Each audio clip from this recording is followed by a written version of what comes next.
Joining us now to discuss this is Hannah Sherlocker from Campus Reform.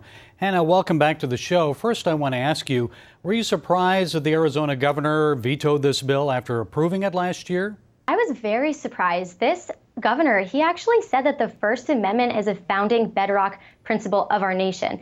And this bill had overwhelmingly bipartisan support from both Republicans and Democrats. So this was completely unprecedented that he vetoed this bill.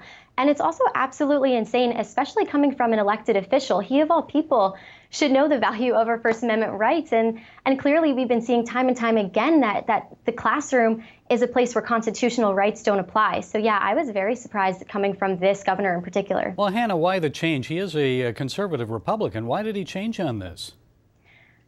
His explanation for it was that students are incapable and they need capable adults guiding their speech.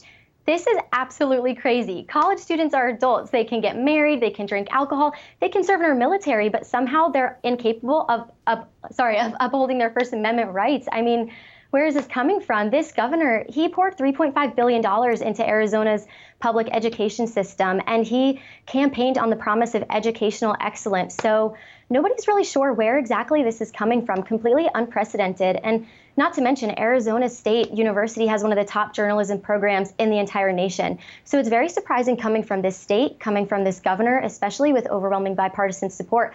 But it's something we are seeing over and over again on campuses is censorship. And vetoing this bill is censorship in its purest form. And I know that you are in touch with the students. You've got the pulse. How are they reacting to this? Oh, they are outraged. You know, I have the privilege of working with my campus correspondents who are brave enough to actually report what's going on their campuses, and they receive a lot of negative backlash. But I commend them because they understand and they value the fact that sunshine is the best disinfectant, and transparency is so crucial in higher education. You know, free press is a hallmark of American higher education, and they're willing to take the backlash because they understand the importance of free press in higher education. And, you know, Campus Reform and our correspondents have been receiving a lot of negative backlash this past week for reporting on inflammatory remarks made by the professor. And the blame is being shifted on journalists, especially student journalists, rather than the professors. Well, we know that conservative thought is actually often suppressed on college campuses, especially. How are liberal students responding to this?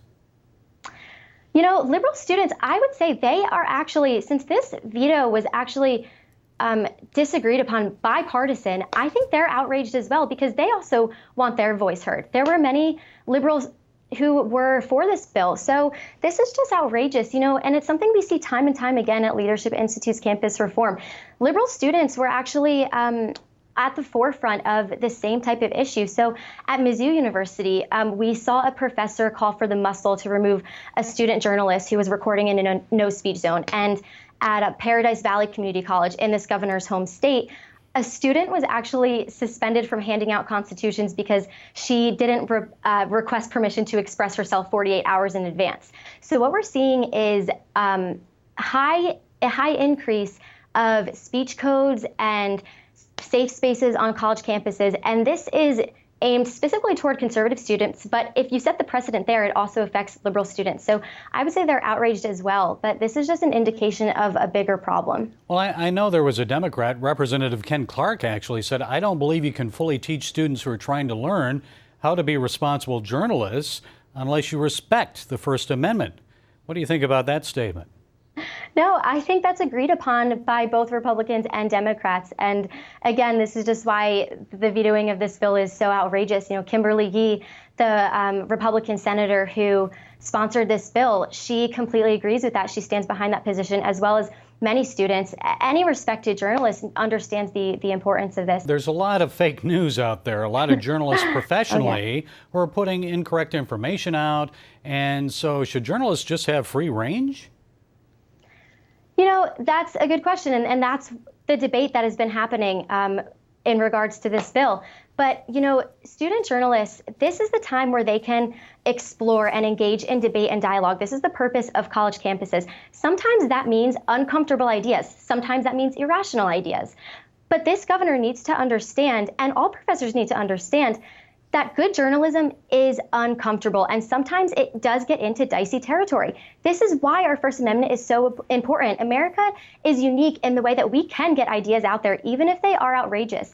Students, if we set the precedent, if we set the bar where students have to be censored, then we get in this territory where certain ideas can be stomped out. When one side controls the terms and controls the language, the other side is completely stomped out. So then it raises the question, who creates the standard? Who creates the words that are acceptable? So what we really need is to allow all speech. We need to let these journalists grow and learn for themselves.